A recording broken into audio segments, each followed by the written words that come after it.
السلام علیکم ورحمۃ اللہ وبرکاتہ۔ اعوذ باللہ من الشیطان الرجیم، بسم اللہ الرحمن الرحیم۔ رب زدنی علما۔ 7 چیزوں سے رزق میں برکت آتی ہے۔ کیا ہے وہ 7 چیزیں؟ اور انشاءاللہ نیت کریں کہ ہم ان 7 چیزوں کو اپنائیں گے انشاءاللہ۔ اللہ کو راضی کرنا ہے تو ایسے چیزیں کرے جس سے اللہ ہم سے راضی ہو جائے۔ نمبر 1، ہمیشہ باوضو رہنا۔ اگر وضو ٹوٹ گیا تو فوراً کر لو۔ نمبر 2، نامحرموں سے ہمیشہ دور رہنا۔ نمبر 3، رزق کی ناقدری سے بچنا، یعنی قدر کرنا۔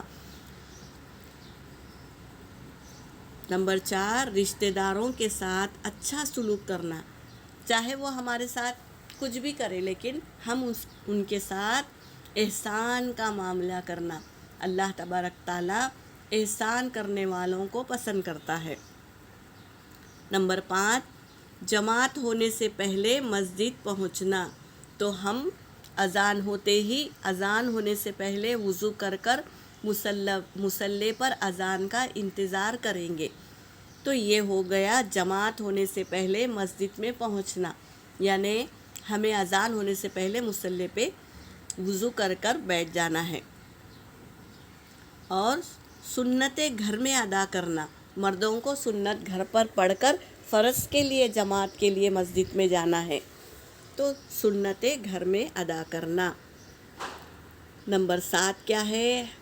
حسب استطاعت صدقہ دیتے رہنا۔ جتنی تمہاری استطاعت ہے روزانہ دینے کی، تو اس کے استطاعت کے مطابق صدقہ دیتے رہنا۔ صدقہ خالی مال ہی نہیں ہوتا، مال اللہ کے راہ میں خرچ کرنا، کسی کو وقت دینا، کسی کی مزاج پرسی کر آنا، یا کسی کی تکلیف کو دور کرنا، یا راستے سے تکلیف دہ چیزوں کو ہٹا دینا، یہ چیزیں بھی صدقہ ہے۔ کسی اندھے کو راستہ دکھانا، کوئی بہرا ہے تو اسے پڑھ کر سنانا یا انہیں سمجھانا، یہ بھی صدقہ ہے۔ ہم کیا سمجھتے مال ہی دینا صدقہ ہے؟ مال بھی دینا ہے، اور مال ہمارے پاس نہیں ہے تو اس طرح کسی مخلوق کی مدد کرنا، چاہے وہ جانور ہی کیوں نہ ہو، پرندہ ہی کیوں نہ ہو، اس کی مدد کرنا، یہ بھی صدقہ ہے۔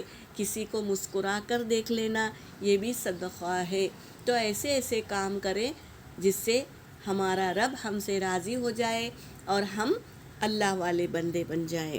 وآخر الدعوانا ان الحمد للہ رب العالمین۔